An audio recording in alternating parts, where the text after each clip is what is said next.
This game preview is brought to you by Manscaped's Premium Ultra Soft Boxer Briefs 2.0, complete with the all-new jewel pouch to protect your stones. Use the promo code SACCITY for 20% off and free worldwide shipping. Manscaped, the perfect tools to protect your jewels.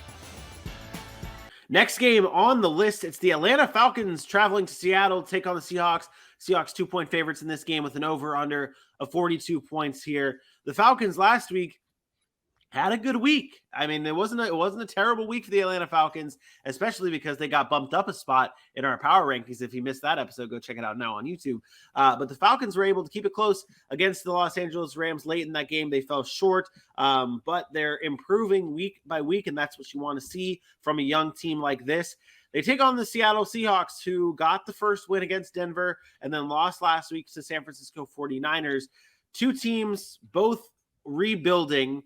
What do you want to see from these teams? Like, what as rebuilding teams, is it the same thing that you want to see from both teams, or maybe is it different for the Falcons as it is from the Seahawks? So I don't know that if people know this, because I know the Seahawks are 1-1, but they have been one of the worst offenses in the NFL.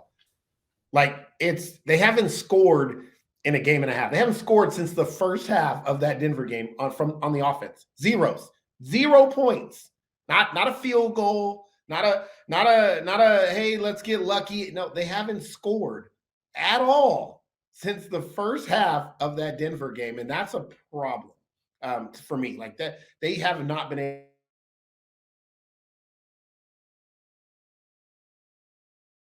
able to. They are the worst team rushing the football. We talked about them wanting to lean on the run first, and yet they are worse in the NFL in rushing. Geno Smith won the job, or was given the job. I don't know if he won it, but he was given the job. Played a great first half against the revenge game against the Russell Wilson, and they've done nothing since. Absolutely nothing since on the offensive side of the football. I don't know what to make of them. They have two really good wide receivers. I thought they had a decent running game, and yet they have nothing to show for it. So where do they go from here? You have to be more encouraged about the Falcons in this game than you do the Seahawks. I just don't know where they go. On the Falcons side, Drake London has been a bright spot and showing why they drafted him. So far through 2 games, he has 160 yards, second most in first 2 career games in Falcons history. He's been very good, but someone who has not been that great on this Falcons offense is Kyle Pitts. He saw 7 targets in week 1, only had 2 receptions for 19 receiving yards. In week 2, only 3 targets, but 2 receptions, and shocker once again, 19 receiving yards. So 19 receiving yards in back-to-back games from Kyle Pitts. Is it Kyle Pitts not getting it? What is the problem here with Kyle Pitts? Last year he had a great year in his rookie season. This year starting off slow. What is it with Kyle Pitts and this offense right now? Well, number one, I'm going to say he's a tight end. So we have to calm down a little bit on what we expect from Kyle Pitts. There are not many offenses in the NFL that run their offense through their tight end. Kansas City, Baltimore, even the 49ers don't run it through George Kittle. He's just very, very productive. So Atlanta is not running this offense through Kyle Pitts. They are just running their offense. And Kyle Pitts is expected to win, and Mariota's expected to find him and get him the ball when he's open. It doesn't work that way in the NFL. This is why I told AJ I don't invest in Kyle Pitts. Not that he's not good.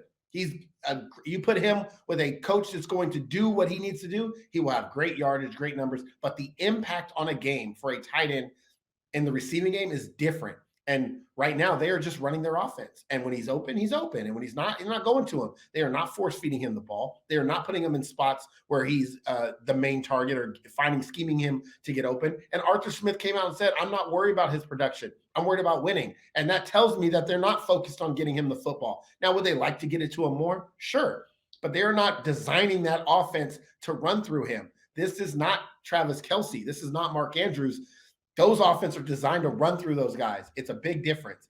And so this is not Kyle Pitts' problem. Kyle Pitts is still running his routes. I'm sure he's still winning, but Mariota's got to find him. If he's his first read and he's not open right away, he's going to his next guy. He's not sitting on him forever. So You got a new young receiver in Drake London who's being productive. You got Cordero Patterson, who's an effective player out of the backfield.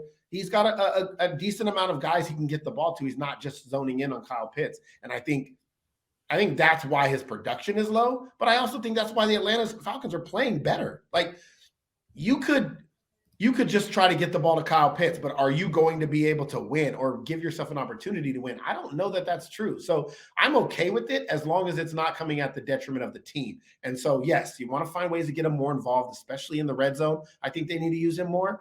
But overall, like this is just a couple of games where Kyle Pitts didn't produce. And it's going to happen throughout the course of his career because he's not with a guy like Andy Reid or John Harbaugh, I guess.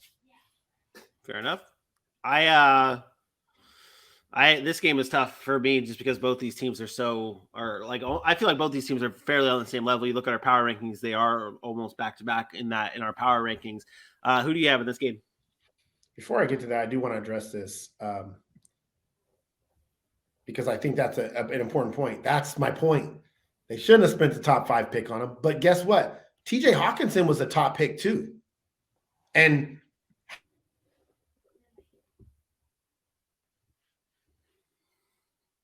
how is he used? I was waiting until you came back.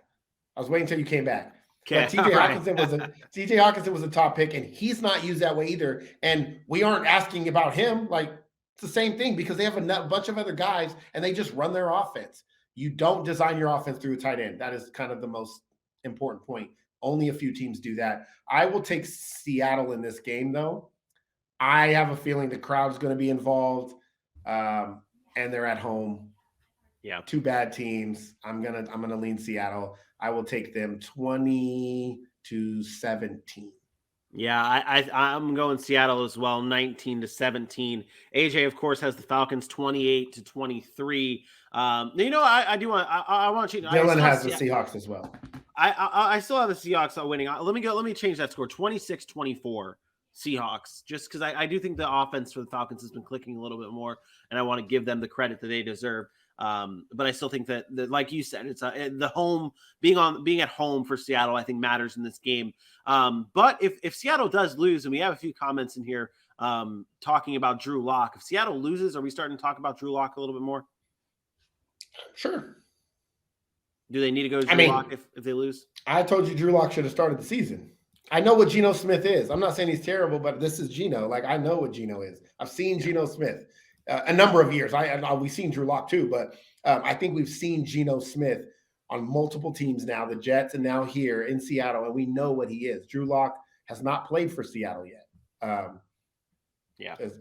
you know, as crazy as that might sound, he's never played a regular season game with it. Yeah, no, it makes sense.